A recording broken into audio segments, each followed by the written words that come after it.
Now, Indian National Security Ajit Doval called on French President Emmanuel Macron. Macron has stressed the value of Indo-French efforts to advance peace and address global challenges.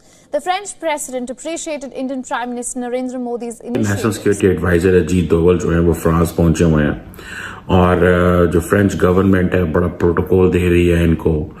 और असल में जिस चीज के लिए वो वहां पे पहुंचे हुए हैं वो है 26 राफेल तो इंडिया ने 9 इयर्स में 9 साल के अंदर 42 पॉइंट्स जंप किया है।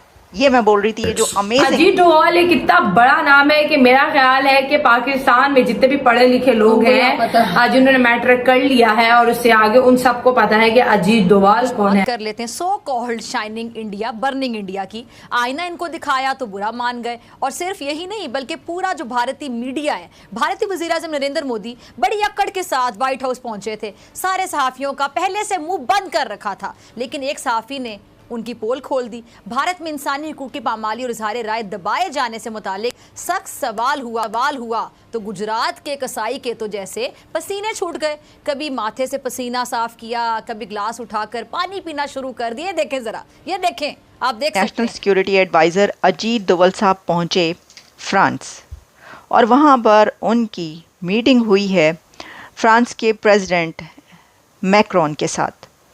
ये एक बड़ी डेवलपमेंट इसलिए है कि जब कंट्रीज़ के नेशनल सिक्योरिटी एडवाइज़र कहीं जाते हैं तो उनकी मुलाकातें उनके काउंटर पार्ट से होती हैं। उनकी भी मुलाकात होगी या होनी है काउंटर पार्ट के साथ, लेकिन उनके जाते ही वहाँ पर जो मीटिंग हुई है अजीत डोवल की, वो प्रेसिडेंट मैक्रोन के साथ हुई है डायरेक्ट। देखिए इससे क्या पता चलता है, इससे ये पता चलता है कि कहाँ पर पहुँचा। हेलो, जय हिंद दोस्तों, एसपी न्यूज़ 91 में आपका स्वागत है। दोस्तों अजीत डोवाल साहब जो कि फ़िलहाल फ्रांस के दौरे पर हैं और सबसे बड़ी बात ये हमारे यहाँ के नेशनल सिक्योरिटी एडवाइज़र हैं, आप सभी को पता ही है। लेकिन इसमें सबसे अहम बात ये है कि अजीत डोवाल साहब जब फ्रांस गए तो सारे प्रोटोकॉल तोड़ करके जो फ्रांस के प्रेसिडेंट हैं मैक्रोन, वो डायरेक्टली उनसे मिले। यानी कि जो अक्सर क्या होता है, मीटिंग किसी की जब होती है, अगर यहाँ से कोई फॉरेन मिनिस्टर गया हुआ है तो फॉरेन मिनिस्टर उस देश के फॉरेन मिनिस्टर से मिलेगा, कुछ इस तरीके का मतलब हिसाब रहता है। लेकिन वो डायरेक्ट जो मैक्रोन है फ्रांस के प्रेसिडेंट हैं, उनसे उनकी मीटिंग हुई, अलग तरीके से उनकी बात हुई। हालांकि वे और लोगों से भी मिले होंगे, लेकिन ये बहुत ही बड़ी बात है और उन्हें जा कर के उनसे हैंडशेक किया। और अब इसी बात को लेकर पाकिस्तानी मीडिया और ये सब फ़ोटोज़ जो वायरल हो रही हैं ये चर्चा में है। तो आइए दोस्तों वीडियो को स्टार्ट करते हैं। इंडिया कि उसका अगर कोई मिनिस्टर, कोई सिक्योरिटी एडवाइज़र, मोदी साहब का कोई एडवाइज़र भी यूरोप के किसी कंट्री में, वेस्ट में सुपर पावर्स के पास कोई चला जाए तो उससे भी वहाँ का बड़े से बड़ा लीडर मिलता है, वहाँ का प्रेसिडेंट या प्राइम मिनिस्टर मिलता है इंडिया के नेशनल सिक्योरिटी एडवाइज़र के साथ। दूसरी तरफ हालात क्या हैं कि प्राइम मिनिस्टर भी चला जाए तो अगले जो हैं वो उनके पास टाइम ही नहीं होता, या कोई छोटे मिनिस्टर्स या वो मिल लेते हैं। लेकिन देखें ये एक बड़ी बात इसलिए है कि ये बताता है, ये चीज़ जो है ना, ये बताती है कि भारत को सब बहुत सीरियसली लेते हैं, बहुत सीरियसली लिया जाता है। और मोदी साहब तो खैर जहाँ जाते हैं उनकी जिस तरह आओ भगत होती है, अमेरिका में देख लेना, प्रेसिडेंट जो बाइडेन कहते हैं कि you are very popular, I want your autograph. जो ऑस्ट्रेलियन प्राइम मिनिस्टर हैं वो कहते हैं कि यू आर द बॉस। अभी वहाँ पर जब वो गए हुए थे, जो मीटिंग्स हुई हैं क्वाड की, उसमें आपने देखा हर जगह पर जो दरमियान में खड़े हुए नज़र आए हैं वो प्रेसिडेंट जो बाइडेन और नरेंद्र मोदी, दोनों मतलब दरमियान में, बाकी सब जो हैं वो साइड पर। तो इससे भी हमें अंदाज़ा होता है। तो देखिए जो एक इससे पहले खबर आई थी ना कि इंडिया एक, बल्कि जो थिंक टैंक की एक रिपोर्ट आई थी जिसमें बताया गया था कि इंडिया अब 3rd बड़ी पावर बन चुका है, तीसरी बड़ी कुव्वत जो है बन चुका है, पावरफुल कंट्री। तो अब तो इसके बाद ये लग रहा है कि इंडिया दूसरी बड़ी पावर बन चुका है, दूसरा ताकतवर कंट्री बन चुका है। क्योंकि देखें अगर फ्रांस का प्रेसिडेंट किसी से मिलता है ना, किसी नेशनल सिक्योरिटी एडवाइज़र से, तो वो अमेरिका का नेशनल सिक्योरिटी एडवाइज़र होता है। यानी ये जो यूरोपियन कंट्रीज़ कहीं पर भी अगर कंट्रीज़ के प्राइम मिनिस्टर्स या प्रेसिडेंट्स किसी नेशनल सिक्योरिटी एडवाइज़र, किसी मुल्क के नेशनल सिक्योरिटी एडवाइज़र से मिलते हैं तो वो अमेरिका का नेशनल सिक्योरिटी एडवाइज़र होता है। उसके अलावा वो उनके काउंटर पार्ट्स की मुलाकातें होती हैं। तो यहाँ पर अमेरिका के बाद इंडिया के नेशनल सिक्योरिटी एडवाइज़र को वो हाथों हाथ ले रहे हैं, वो उनको वेलकम कर रहे हैं, उठ के उनसे मिल रहे हैं, खुद जाके जो है वो उनको वेलकम कर रहे हैं।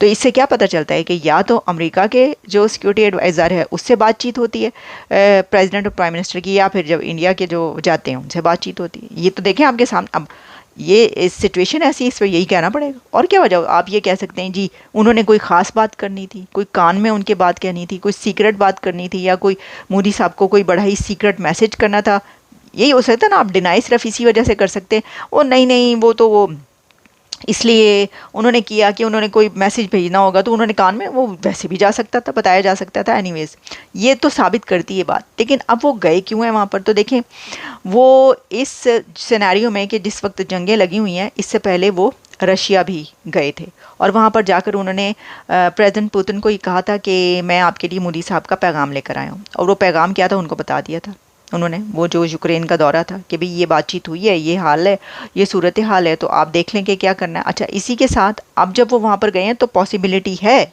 कि वो मैसेजेस भी लेकर गए हों ऑब्वियसली, लेकिन इसके अंदर दो बड़े मुआहदे होने जा रहे हैं, हो चुके हैं ऑलमोस्ट, आप समझ लें। एक तो ये कि न्यूक्लियर सबमरीन्स, और उसका तो मैं आपको बता चुकी हूँ, पहले भी मैंने एक पूरा प्रोग्राम किया है उसके ऊपर।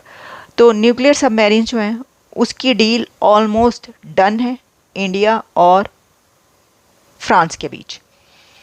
तो ये एक बड़ा एडवांटेज, बहुत बड़ा जो है इंडिया के पास ये उसके हाथ आ रहा है कि अब जो है फ्रांस उसको इसमें सपोर्ट कर रहा है और उसकी मदद करेगा इसके बीच। और साथ ही जो है वो राफेल मैरीन जेट जो हैं, जेट्स जो 26 जेट्स हैं मेरा ख्याल है कि जिसकी ऑलरेडी डील हो चुकी है उनकी, वो तो डन है और वो उन्होंने उनको देनी है। तो ये जो है ये दो बड़ी डील्स वहाँ पर होंगी। ये तो अपनी जगह पर बात है कि इंडिया कहीं पर भी जाता है, देखिए ना, उनके डॉक्टर जयशंकर हों, वो जहाँ पर भी जाते हैं वहाँ पर हम देखते हैं बड़े से बड़े एग्रीमेंट्स होते हैं। और जो अजीत दोवल अब जहाँ जा रहे हैं वहाँ पे भी हम देख रहे हैं कि एग्रीमेंट्स हो रहे हैं। तो ये बड़ा मुआहदा तो हो ही रहा है। तो ये कोई नई बात नहीं है भारत के लिए एग्रीमेंट्स होना ऐसे। इसकी वजह ये है कि ये तो पूरी दुनिया से कर रहे हो। लेकिन इसमें बड़ी बात ये है कि जो स्टेटस है इंडिया का वो बहुत बढ़ गया है। अब देखिए इसके ऊपर पाकिस्तान को जो है वो बड़े रिजर्वेशंस रहती हैं, ठीक है ना। वैसे तो इसके ऊपर कोई रिजर्वेशन होने की बात नहीं है, क्योंकि फ्रांस एंड इंडिया डेकेड्स पुराने दोस्त हैं उनके। तो जो अच्छा, वैसे मैं देखूं तो जब भी कोई खबर आती है तो सब कंट्रीज़ के साथ ये कहना पड़ता है। यकीन करें आप, यूएई की बात हो तो कहते हैं नहीं, उनके तो कल्चरल और पता नहीं क्या क्या जो है ताल्लुकात हैं, उनका सोचने आप छोड़ दें, तहजीब के उनके ताल्लुक। अच्छा, सऊदी अरेबिया के साथ हो उनके तो बहुत आप छोड़ दें। अच्छा, फ्रांस के साथ हो तो उनके तो आप देखें तो सही, उनके बड़े पुराने ताल्लुक। रशिया के साथ हो उनके तो देखें आप कितने पुराने ताल्लुकात। मतलब कौन सा कंट्री है जिसके साथ ताल्लुकात नहीं है? फिर तो ये कहना पड़ता है, सोचना पड़ता है। लेकिन फिर भी देखिए इसके ऊपर जो रिजर्वेशन है पाकिस्तान को, इसके फ्रांस के ऊपर तो नहीं होनी चाहिए। उनको अभी जो हिना रब्बानी खर ने कहा था वही है ना, प्रोग्राम में बैठ के उन्होंने कहा जी India is exceptional. Hina Rabbani Khar ने कहा था कि इंडिया तो एक्सेप्शनल है, उसको हर चीज़ का जो है वो इजाज़त मिल जाती है, हर चीज़ की उनको परमिशन दी जाती है। परमिशन उनको लेने की ज़रूरत ही क्या है, वो परमिशन लेते ही नहीं है। इंडिया किसी से परमिशन नहीं लेता भाई, इंडिया परमिशन नहीं लेता। वो विदाउट परमिशन अपनी मर्ज़ी से जहाँ जो करना चाहता है वो करता है, क्योंकि वो 5वीं बड़ी इकॉनमी है, जिसको कहा जा रहा है, थिंक टैंक्स कह रहे हैं कि अब वो दुनिया की तीसरी बड़ी ताकत बन चुका है। और ये जो हुआ है, अजीत दोवल जो पहुँचे हैं और उनसे प्रेसिडेंट मैक्रोन की मुलाकात हुई, इसके बाद तो वो दुनिया की लगता है कि दूसरी बड़ी ताकत बन चुके हैं। ऐसी सिचुएशन में उनको किसी से डिक्टेशन लेने की ज़रूरत है? भाई आप लोग डिक्टेशन ना लेते ना, देखिए फिर पास में जाना पड़ता है ना। पास में क्या हुआ, डिक्टेशन पे डिक्टेशन ली है पाकिस्तान के जितने भी अथॉरिटीज़ थी, प्रेसिडेंट से लेकर प्राइम मिनिस्टर्स तक। प्रेसिडेंट मुशर्रफ के दौर में डिक्टेशन नहीं ली थी आपने? लेट नहीं गए थे आप, बैठ नहीं गए थे, लेट ही गए थे आप। तो जब आपको कहा था कि ये कर लो, तो वरना आपने अमेरिका की बात मानी थी उस वक्त, आपने स्टैंड नहीं लिया था, क्योंकि आपका इतना वो था ही नहीं, भीगी बिल्ली तो आप बने रहते हैं हर वक्त। एनीवे ज़ाहिर है आप उस वक्त स्टैंड लेते हैं जब आपके पास कुछ हो। तो अमेरिका जो है वो असल में ये शिकायत है पाकिस्तान को कि अमेरिका हमारे साथ जो है हाथ सख्त रखता है, और जो हम कुछ कर लें, जैसे कि अभी आपने देखा कि चाइनीज़ कंपनीज जो हैं उनको पे सैंक्शंस लगी है ना अमेरिका की तरफ से, जो कि सप्लायर चाइनीज़ कंपनी है पाकिस्तान के लिए, ठीक है।